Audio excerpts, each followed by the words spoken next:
Good morning students. Pandit Naval Kishore Sharma राजकीय स्नातकोत्तर महाविद्यालय दौसा के बीकॉम पार्ट सेकंड के समस्त छात्रों का इस वीडियो क्लास में मैं एक बार पुनः हार्दिक स्वागत करता हूं। विद्यार्थियों, पिछली क्लास में मैंने आपको वीडियो क्लास के माध्यम से नियोजन के बारे में बताया था, प्लानिंग के बारे में बताया था। अपन ने चर्चा की थी कि प्लानिंग क्या होती है, नियोजन क्या होता है, नियोजन क्या अर्थ है और नियोजन की कुछ विशेषताओं को जानने का प्रयास किया था। आज की इस क्लास में इस चर्चा को आगे बढ़ाते हुए अपन नियोजन की विशेषताओं को पढ़ते हैं या नियोजन की प्रकृति को देखते हैं कि what is the nature of planning या what are the main characteristics of planning. तो हम नियोजन का नियोजन की विशेषताओं को पढ़ेंगे तो इससे हमें नियोजन का अर्थ और भली भांति क्लियर होगा। तो आज इस वीडियो के माध्यम से मैं आपको नियोजन की प्रकृति या नियोजन की विशेषताओं के बारे में बताने जा रहा हूँ। अब नियोजन की विशेषताओं की यदि बात की जाए तो नियोजन की जो पहली विशेषता है वो है कि नियोजन जो है ये प्रबंध का प्राथमिक कार्य है। नियोजन प्रबंध का आधारभूत एवं प्राथमिक कार्य है। इसको प्राथमिक कार्य क्यों कहते हैं? क्योंकि प्रबंध के बहुत से कार्य हैं। जैसा कि मैंने आपको पहले ही बताया प्रबंध के कार्यों के बारे में कि प्रबंध के कार्य नियोजन से तो स्टार्ट होते हैं और फिर संगठन, उसके बाद समन्वय, उसके बाद अभिप्रेरणा, निर्णयन और नियंत्रण, ये 4-5 प्रमुख कार्य प्रबंध के होते हैं। देखिए, इन सभी कार्यों में नियोजन जो है ये प्रबंध का प्राथमिक कार्य माना गया है, पहला कार्य माना गया है, क्योंकि नियोजन के बिना संगठन संभव नहीं और संगठन नहीं हुआ तो किस चीज़ का समन्वय या अभिप्रेरणा दिया जाएगा। तो ये नियोजन जो है ये हम कह सकते हैं कि प्रबंध का प्राथमिक कार्य है। इस कार्य को करने के पश्चात ही अन्य कार्य उत्पन्न होते हैं, अन्यथा नियोजन सफल नहीं होगा। तो ये नियोजन जो है ये प्रबंध का प्राथमिक कार्य माना जाता है। दूसरी विशेषता है कि नियोजन जो है ये सर्वव्यापी कार्य है। सर्वव्यापी का मतलब परवेसिव फंक्शन। ये नियोजन जो है संगठन के प्रत्येक स्तर पर, संगठन के प्रत्येक विभाग पर किया जाने वाला कार्य है। सर्वव्यापी का मतलब कि सब तरफ से किया जाने वाला कार्य है। ऐसा नहीं कि नियोजन संस्था के उच्च प्रबंधकों का ही कार्य है या नियोजन संस्था के निम्न स्तर पर किया जाने वाला कार्य है। नियोजन संस्था के सभी स्तरों पर, संस्था के सभी विभागों में किया जाने वाला एक कार्य होता है। तो नियोजन क्या है? सर्वव्यापी है। ये जरूर है कि जब नियोजन उच्च प्रबंधकों द्वारा किया जाता है तो उसका क्षेत्र थोड़ा सा विस्तृत होता है और संगठन जब नीचे के लेवल के अधिकारियों द्वारा किया जाता है तो उसका क्षेत्र थोड़ा सा संकुचित होता है। दूसरा एक ये भी है कि जब भी नियोजन उच्च प्रबंधकों द्वारा किया जाता है तो जो भी नियोजन में डिसीजंस किए जाते हैं, निर्णय किए जाते हैं, वो काफ़ी जोखिमपूर्ण होते हैं। लेकिन यदि नियोजन संस्था के नीचे के स्तर पर बैठे व्यक्तियों द्वारा किया जा रहा है तो उनके द्वारा लिए गए जो भी निर्णय होते हैं वे कम जोखिमपूर्ण होते हैं। लेकिन ये तय है कि नियोजन जो है, नियोजन क्या एक्टिविटी है? नियोजन एक सर्वव्यापी परवेसिव फंक्शन है जो कि संगठन के प्रत्येक स्तर पर किया जाता है, चाहे उच्च स्तरीय प्रबंध हो, चाहे मध्य स्तरीय प्रबंध हो, चाहे निम्न स्तरीय प्रबंध हो, सभी प्रबंधकों के द्वारा नियोजन की प्रक्रिया अपनाई जाती है। तीसरी विशेषता है उद्देश्यपूर्ण, पर्पसफुल। अब पर्पसफुल का मतलब क्या हुआ कि नियोजन का देखा जाए तो अपने आप में तो कोई उद्देश्य नहीं होता, बल्कि यह उद्देश्यों की पूर्ति के लिए की जाने वाली एक एक्टिविटी है। इसका अपना स्वयं का कोई उद्देश्य नहीं है नियोजन का, लेकिन नियोजन क्यों किया जाता है? नियोजन उद्देश्यों की पूर्ति के लिए की जाने वाली एक एक्टिविटी है। वैसे नियोजन का जो मूल उद्देश्य है वो न्यूनतम लागत और प्रयासों से अधिकतम सफलता के साथ उद्देश्यों की पूर्ति करना होता है।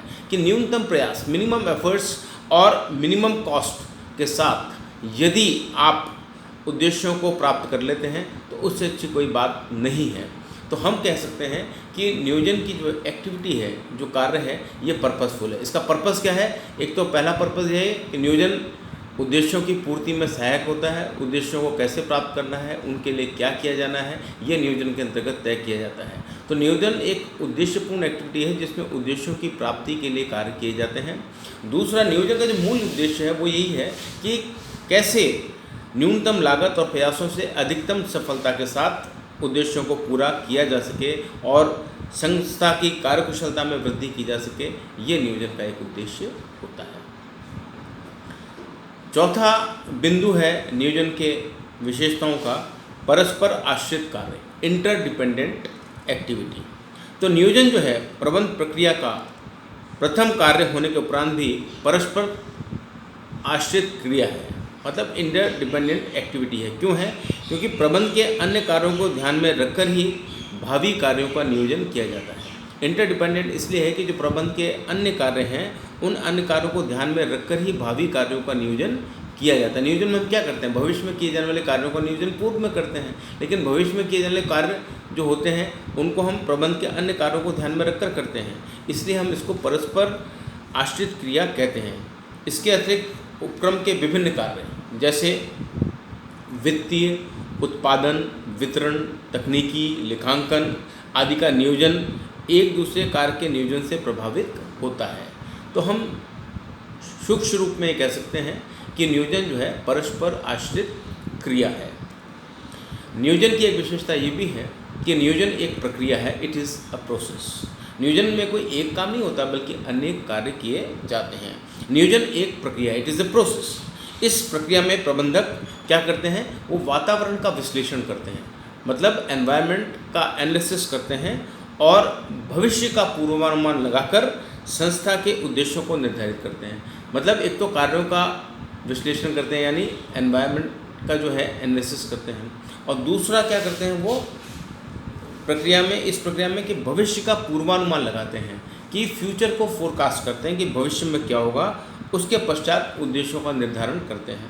तत्पश्चात इन उद्देश्यों की प्राप्ति हेतु, जब उद्देश्य निर्धारण हो जाते हैं तो इन उद्देश्यों की प्राप्ति हेतु नीतियाँ बनाना, कार्यविधियाँ बनाना, नियम या कार्यक्रम आदि का निर्माण करने का कार्य करते हैं।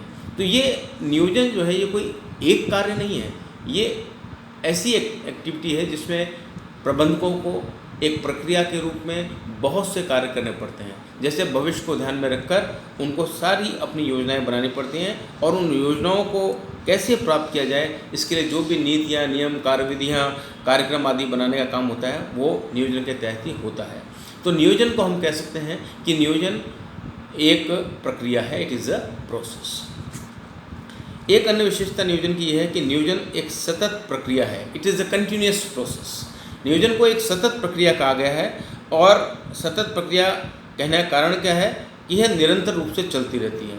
हम एक बार नियोजन कर देते हैं और उसके बाद हम ये कह दें कि हमें नियोजन की आवश्यकता नहीं पड़ेगी क्योंकि हमने पूर्व में ही नियोजन कर लिया और बढ़िया नियोजन कर लिया है, तो ऐसा कहने से काम चलता नहीं है। नियोजन क्यों बार बार करना पड़ता है? क्योंकि नियोजन समय, काल और परिस्थितियों के अनुसार परिवर्तित भी होता रहता है। परिस्थितियाँ बदलती रहती हैं, परिस्थितियाँ एक समान नहीं रहती, तो नियोजन को परिस्थितियों के अनुसार चेंज भी करना पड़ता है।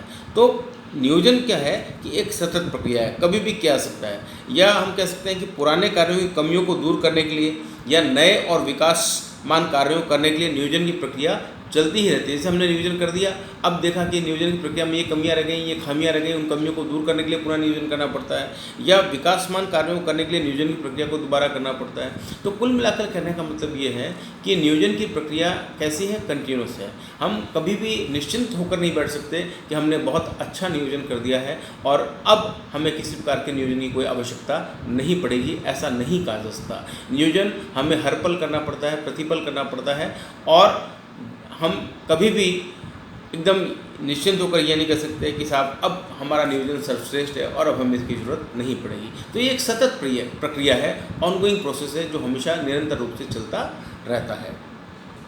नियोजन की एक विशेषता ये भी है कि नियोजन जो है वो बौद्धिक प्रक्रिया है। नियोजन को बौद्धिक प्रक्रिया माना गया है, it is a intellectual process. बौद्धिक प्रक्रिया क्यों? अब नियोजन का जो कार्य है, कुंट्ज़ और ओडेनल की बात करें तो कुंट्ज़ और ओडेनल ने कहा कि नियोजन एक बौद्धिक प्रक्रिया है। अब बौद्धिक प्रक्रिया क्यों है? क्योंकि ये किसी अटकलबाजी पर या कोई अनुमानबाजी पर, मतलब कोई अनुमान लगा लें या कोई अटकलें लगा लें, उस पर नियोजन आधारित नहीं होता है ना। तो नियोजन करने के लिए कई तथ्य इकट्ठे करने पड़ते हैं। संस्था के उद्देश्यों, वातावरण में उपलब्ध अवसरों एवं संकटों, खतरों पर विवेकपूर्ण ढंग से विश्लेषण कर निर्णय करना पड़ता है। मतलब नियोजन करने के लिए हमें बहुत से स्टैटिस्टिकल फिगर्स की ज़रूरत पड़ती है। प्लानिंग करने के लिए हमें बहुत आंकड़ों की ज़रूरत पड़ती है, हमें वातावरण में उपलब्ध अवसर क्या हैं, हमारे पास अपॉर्चुनिटीज़ क्या हैं, हमारे पास कौन कौन से खतरे या संकट विद्यमान हैं। उन सब अपॉर्चुनिटीज़ को, खतरों को ध्यान में रखकर हमें भविष्य का पूर्वानुमान करना पड़ता है। तो हम ये नहीं कह सकते कि जो नियोजन है वो अटकलबाजी है या अनुमानबाजी है, ऐसा कुछ नहीं है। नियोजन एक बौद्धिक प्रक्रिया है, और बौद्धिक प्रक्रिया इसलिए है क्योंकि जब नियोजन में हम निर्णय करते हैं तो हमें नियोजन की जो समस्या है उसको देखना पड़ता है कि नियोजन की समस्या क्या है, उसका समाधान क्या है, समाधान में कितने पहलू हैं, कौन सा पहलू सबसे अच्छा है। इस सब को करने के लिए हमें अपनी बुद्धि का इस्तेमाल करना पड़ता है। तो नियोजन के लिए कह देना कि नियोजन एक अनुमान पर आधारित है या नियोजन एक अटकलबाजी है, ये सर्वथा गलत है, अनुचित है। नियोजन के लिए हम कह सकते हैं कि ये एक बौद्धिक प्रक्रिया है, क्योंकि इसमें अपने बुद्धि का इस्तेमाल करना पड़ता है। हमें भविष्य में देखने के लिए भी बुद्धि का इस्तेमाल करना पड़ता है। हर एक आदमी विजनरी नहीं होता। नियोजन क्योंकि भविष्य को ध्यान में रखकर किया जाता है, तो बहुत कम व्यक्ति होते हैं जो विजनरी होते हैं, जो भविष्य को देख लेते हैं कि भविष्य में क्या होने जा रहा है। तो इस सब के लिए हम कह सकते हैं कि बुद्धि की आवश्यकता पड़ती है। तो कुंट्स और ओर्डिनेल ने बिल्कुल ठीक कहा कि ये एक बौद्धिक प्रक्रिया है। और दूसरा यह है कि नियोजन के दौरान व्यक्ति को बहुत से मानसिक एवं बौद्धिक क्षमताओं का उपयोग करते हुए कार्य करने पड़ते हैं। तो इसलिए हम कह सकते हैं कि नियोजन एक बौद्धिक प्रक्रिया है। अब नियोजन की एक विशेषता ये भी है कि नियोजन एक पदानुक्रम व्यवस्था है। पदानुक्रम मतलब हायरार्की प्रोसेस। नियोजन की एक विशेषता ये है कि नियोजन एक पदानुक्रम प्रक्रिया है, हायरार्की प्रोसेस के तहत काम करता है, पदानुक्रम व्यवस्था के तहत काम करता है। प्रबंध पदानुक्रम के समान ही नियोजन भी पदानुक्रम रूप में बनते हैं। वर्तमान युग में प्रबंध के निचले स्तर यानी निचला स्तर मतलब ऑपरेटिंग लेवल का नियोजन क्रमशः मध्यवर्गीय प्रबंध और उच्च स्तरीय प्रबंध के नियोजन का आधार बनता है। मतलब जो सबसे निम्न स्तर पर किया जाने वाला नियोजन है, वो जो नियोजन है वो मध्यवर्गीय प्रबंध या उच्च स्तरीय प्रबंध के द्वारा जो नियोजन किया जाता है उसका आधार होता है। तो हम कह सकते हैं कि नियोजन एक पदानुक्रम प्रक्रिया है, हायरार्की प्रोसेस है। एक अन्य विशेषता नियोजन की ये है कि नियोजन भविष्योन्मुख है, फ्यूचरिस्टिक है। नियोजन का संबंध कभी भी पास्ट से नहीं है, नियोजन का संबंध कभी भी वर्तमान से नहीं है। नियोजन या प्लानिंग इज ऑलवेज फ्यूचरिस्टिक, इसका संबंध भविष्य से है। क्यों? क्योंकि नियोजन जो है, प्लानिंग जो है, ये भविष्य को ध्यान में रखकर की जाने वाली एक एक्टिविटी है।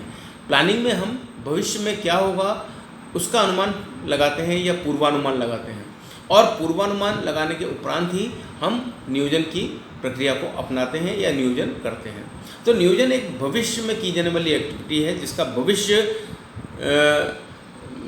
ही सारा आधार होता है। नियोजन करते समय भावी अवसरों और चुनौतियों दोनों को ध्यान में रखा जाता है। मतलब कि नियोजन जब हम करते हैं तो भविष्य में उत्पन्न होने वाली चुनौतियाँ क्या हो सकती हैं, चैलेंजेस क्या हो सकते हैं, या भविष्य में कौन से अवसर हमें प्राप्त हो सकते हैं, कौन सी अपॉर्चुनिटीज हमें प्राप्त हो सकती हैं, उनको देखा जाता है। नियोजन अवसरों के अनुरूप ही किया जाता है तथा इसे चुनौतियों का सामना करने योग्य बनाया जाता है। तो नियोजन के लिए हम कह सकते हैं कि undoubtedly it is a futuristic activity, यह एक भविष्योन्मुख प्रक्रिया कहलाती है। एक विशेषता नियोजन की ये भी है कि नियोजन पूर्वानुमान नियोजन का आधार। पूर्वानुमान नियोजन का आधार का मतलब forecasting is the basis of planning. जैसा अभी पहले भी अपन ने पिछले पॉइंट में चर्चा करी कि नियोजन किस पर आधारित है। नियोजन का आधार पूर्वानुमान है, फ्यूचर है, भविष्य है कि हमने क्या पूर्वानुमान किया है। जो भी हम फोरकास्टिंग करते हैं या हम जो पूर्वानुमान करते हैं वो ही नियोजन का आधार बनता है। क्योंकि अभी अपन ने पिछले पॉइंट में चर्चा करी कि नियोजन कभी भी पास्ट का नहीं कह सकता और प्रेजेंट का नहीं कह सकता। हालांकि नियोजन करते समय हम पास्ट को भी ध्यान रखते हैं, प्रेजेंट को भी ध्यान रखते हैं, क्योंकि पास्ट में क्या गलतियां हुई या नहीं हुई उन सबको ध्यान में रखकर नियोजन को अच्छा किया जा सकता है। लेकिन जब भी नियोजन किया जाता है वो हमेशा भविष्य को ध्यान में रखकर किया जाता है। तो हम कह सकते हैं कि जो हम भविष्य में पूर्वानुमान लगाते हैं वो नियोजन का आधार होते हैं। एक अन्य विशेषता नियोजन की ये है कि नियोजन समयबद्ध होता है, टाइम बाउंड होता है। नियोजन को समयबद्ध क्यों कहा गया है? क्योंकि अगर जो प्लानिंग है वो समयबद्ध नहीं होगी तो ऐसी प्लानिंग का कोई औचित्य नहीं है। तो आमतौर पर प्लानिंग को समयबद्ध किया जाता है ताकि बिल्कुल समयबद्धता के हिसाब से, टाइम के हिसाब से समस्त कार्यों को पूर्ण किया जा सके। अब नियोजन की जो समयबद्धता है इसको हम 3 भागों में बांट सकते हैं। नियोजन की जो अल्पकालीन प्लानिंग कहलाती है, अल्पकालीन नियोजन जो कहलाता है वो कहलाता है 1 वर्ष तक का, कि यदि हम 1 वर्ष तक का कोई नियोजन कर रहे हैं तो वो अल्पकालीन नियोजन कहलाता है।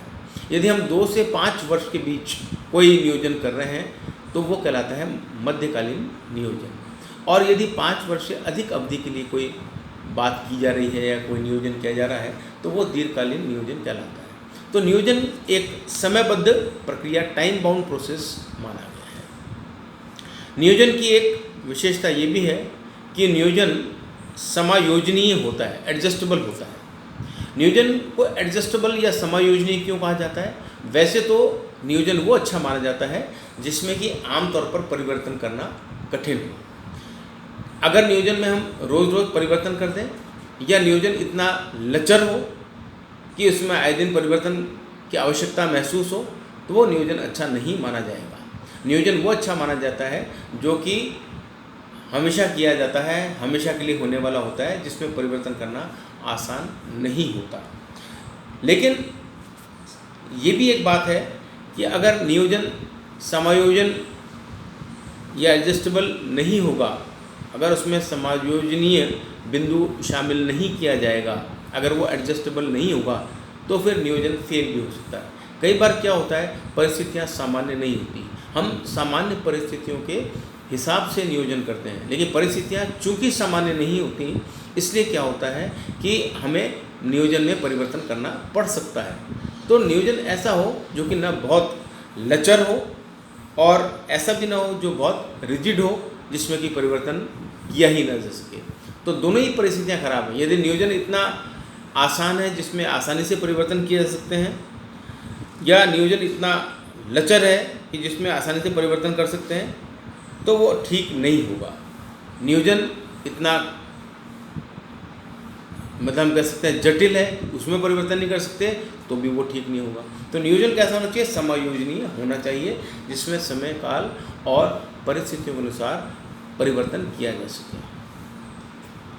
नियोजन की एक अन्य विशेषता है और अंतिम विशेषता के रूप में हम कह सकते हैं कि नियोजन में निर्णय शामिल होता है। Planning involves decision making. अब नियोजन में निर्णय सम्मिलित होता है। वैसे तो निर्णय अपने आप में एक संपूर्ण चैप्टर है, एक टॉपिक है जो कि मैं आपको बाद में पढ़ाऊंगा, लेकिन नियोजन में निर्णय भी सम्मिलित होता है, ये एक बिंदु है। अब डिसीजन मेकिंग है, it is a part of planning. अब डिसीजन मेकिंग क्या है, हम बाद में पूरा चैप्टर पढ़ेंगे डिसीजन मेकिंग के ऊपर, लेकिन डिसीजन मेकिंग क्या है, निर्णय क्या है? निर्णय में हम क्या करते हैं? निर्णय भी एक प्रोसेस है, एक प्रोसेस है। और कैसा प्रोसेस है? ऐसा प्रोसेस है जिसमें सबसे पहले समस्या को परिभाषित किया जाता है कि समस्या क्या है। फिर जब समस्या को हम परिभाषित कर लेते हैं, क्योंकि सबसे प्रमुख जो चीज़ है नियोजन करते समय या निर्णय करते समय कि हमें समस्या का पता होना चाहिए। कई बार हम जिसको अपनी समस्या समझते हैं वो समस्या वास्तव में होती ही नहीं है। तो अच्छा निर्णय कब होगा? जब हमें वास्तव में हमें अपनी समस्या का पता हो कि समस्या क्या है। तो सबसे पहला काम निर्णय का क्या होता है? समस्या की व्याख्या करना होता है। व्याख्या करते हैं समस्या की कि समस्या क्या है। जब आपको ये पता लग जाता है कि समस्या क्या है तो उसके पश्चात आप समस्या के समाधान ढूंढते हैं। समाधान के लिए क्या करना पड़ता है कि हम समस्या के समाधान के लिए विभिन्न विकल्पों की तलाश करते हैं कि समस्या का समाधान कैसे किया जा सकता है, कौन कौन से विकल्प हो सकते हैं समस्या का समाधान करने के लिए। और फिर उन समस्याओं का समाधान करने के लिए जो सर्वोत्तम विकल्प होता है उसका चुनाव करना पड़ता है, जो कि ऑर्गेनाइजेशन या संगठन की दृष्टिकोण से इम्पॉर्टेंट होता है। तो हम सर्वश्रेष्ठ विकल्प का चुनाव करते हैं निर्णय के द्वारा, और बाद में फीडबैक आता है कि जो निर्णय हमारे द्वारा लिया गया समस्या के समाधान को करने के लिए वो वास्तव में ठीक था या नहीं, वो फीडबैक के अंतर्गत आता है। तो निर्णय एक प्रोसेस है। लेकिन नियोजन को भी देखा जाए तो नियोजन में निर्णय शामिल है, क्योंकि जब नियोजन किया जाता है भविष्य को ध्यान में रखकर, तो नियोजन जो है उसमें हमें निर्णय करने पड़ते हैं संगठन को लेकर, समन्वय को लेकर, अभिप्रेरणा को लेकर, और कंट्रोलिंग को लेकर बहुत से निर्णय करने पड़ते हैं। तो ये जो निर्णय होते हैं ये नियोजन का आधार होते हैं। तो हम कह सकते हैं कि नियोजन में निर्णय भी सम्मिलित होता है। तो विद्यार्थियों, इस वीडियो के माध्यम से आज अपन ने ये देखा कि प्लानिंग की क्या विशेषताएं होती हैं या इसकी क्या प्रकृति होती है।